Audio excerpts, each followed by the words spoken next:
Hello there folks, I'm Jacket. As you may know me from Hotline Miami or Payday 2, I became a news broadcaster for entertainment purposes only. Alright guys, the first news is that Stan Lee died. The legend co-creator of comics in Marvel just got oofed by the oldness and sickness he had. Well, rest in peace. Into the next topic. The Breaking Bad is gonna shoot. Last week we learned that MCU's going to produce a Breaking Bad film that will continue the story of Jesse Pinkman, Aaron Paul, after the events of the series finale, after Walt helped him escape the neo-Nazis that were forcing him to cook meth. It was revealed that the story of the film will follow his escape from Albuquerque following the bloody events of the series finale. As it turns out, creator Vince Gilligan has been thinking about this story for some time now. The Wrap pointed out that he revealed the storyline for the film about 5 years ago in an interview with GQ. At the time, he explained, "Alright, next thing is hurricane force gusts will fuel one California fire, while another blaze leaves 42 people dead. What a tragic accident, am I right? Alright. Next thing is the PlayerUnknown's Battlegrounds will be officially on PS4 at December 7th. It appears that PUBG is really coming to Sony's console, as a PUBG PlayStation 4 pre-order tab has surfaced on the official PS Store. The pre-order tab is being featured in both the featured and PS Plus tabs of Sony's US PS4 PS Store, but at the moment of writing, clicking the tab results in the following error: this content cannot be selected at this time. Jesus, that's a lot of fucking news. Is it not? Anyway, next thing, CNN has filed a lawsuit against the Trump administration for revoking correspondent Jim Acosta's press credentials, the network said in a statement on Tuesday. The wrongful revocation of these credentials violates CNN and Acosta's First Amendment rights of freedom of the press and their Fifth Amendment rights to due process. A statement from CNN reads, "We all know that CNN is fake, so let's not worry about that one." Next thing is, the Black Friday 2018 deals at Best Buy, Roku and Alt TVs, Sonos, Apple. Gotta go be right. Interesting. Father bikes in Dubai. Police add Father Surf S3 to their vehicle collection. Dubai police could soon be swooping in on crimes from the sky. The Middle Eastern nation's cops have been caught training on father bikes that they claim will help first responders reach difficult areas more easily. It marks another extravagant addition to the country's police force, which already has a Ferrari and Lamborghini among its crime-fighting cars. And the Robocopters could be one day be piloted by Robocops, with Dubai eager to have robots alongside regular police by 2030. Fabersurf, a Russian-owned company based in California, has gifted Dubai's police its first serial production of the electric vertical takeoff and landing (eVTOL) vehicles, after a deal was signed last year. Yep, that's right. Future is here. Next thing is about measurements. The kilogram is dead. Long live the kilogram. Early every measurement of weight you ever made, from peeking at your bathroom scale to measuring out flour for a recipe, can be traced back to just a single object, a metal kilogram made of platinum and iridium that resides under lock and key in an underground vault in Paris. It's called the International Prototype Kilogram, or IPK, and since its creation in 1889 it has been the standard by which the world's weights are defined. But not for much longer. Copies of the IPK are distributed around the world, with countries then creating their own reference weights, as close to the original as possible. These, in turn, are used to calibrate scales and weights throughout every section of society, from labs and factories to supermarkets and bakeries. And, yes, this includes America. The United States uses pounds and ounces instead of kilograms, but these two are calibrated using the International Prototype Kilogram, just like the metric system. Geez, that's a lot to fucking read. Moving on. SpaceX's Falcon 9 certified to launch NASA's flagship scientific spacecraft.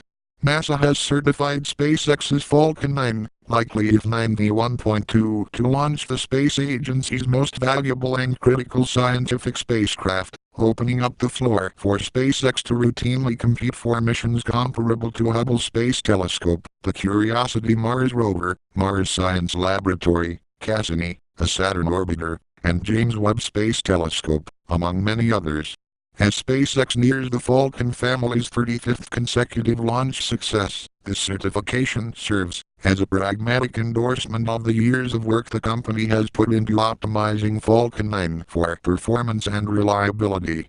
Although Falcon 9 is capable of extremely impressive performance beyond Earth orbit, that performance only becomes truly competitive with ULA's Atlas V rocket when Falcon 9 is launched as a fully expandable vehicle. Regardless, both Falcon 9 and Falcon Heavy are all but guaranteed to cost far less than a comparably capable Atlas V, even assuming no recovery attempt is made. Given the rarity of such valuable NASA launches, typically no more than 2 annually at best, SpaceX would undoubtedly be more than happy to expend as much hardware as necessary to give NASA a competitive offer for the performance it needs. Fucking Christ damn space rockets. Okay, next thing is going to be, what the fuck is this shit? Are you fucking kidding me? No fucking way. PS4 Marvel's Spider-Man gets a new story and new suits, and more. At November 20th. That means I can fucking play this shit for the next couple of weeks, again. Cool. Moving on to sports, Jesus Christ, we're like the real news on TV. Jimmy Butler's introductory press conference is underway, and though we've missed out on posting the opening statements, we will be providing live updates of Jimmy's comments. He specifically said, "I like the way they are able to switch at any given time. They get the game in a mental level, and when you have that the defense is going to come, it's going to be easy. Offense is easy. You shoot the ball when you're open. If you can drive it, you drive it. If not, you pass it." Butler's reaction to left square bracket Simmons, Embiid, and Butler right square bracket being called a big three. I like the sound of it. It sounds really good. Now we just have to go out there and make it happen. Talk is just talk. Hopefully it ends with a happy ending. But when guys get out there who know how to play basketball, which the guys in this roster do, it falls into place. Looks like he got himself in rage because of the gay players. Raffle. Science news now. Dark matter hurricane offers chance to detect actions. A team of researchers from Università di Zaragoza, King's College London and the Institute of Astronomy in the UK has found that a dark matter hurricane passing through our solar system offers a better than usual chance of detecting actions.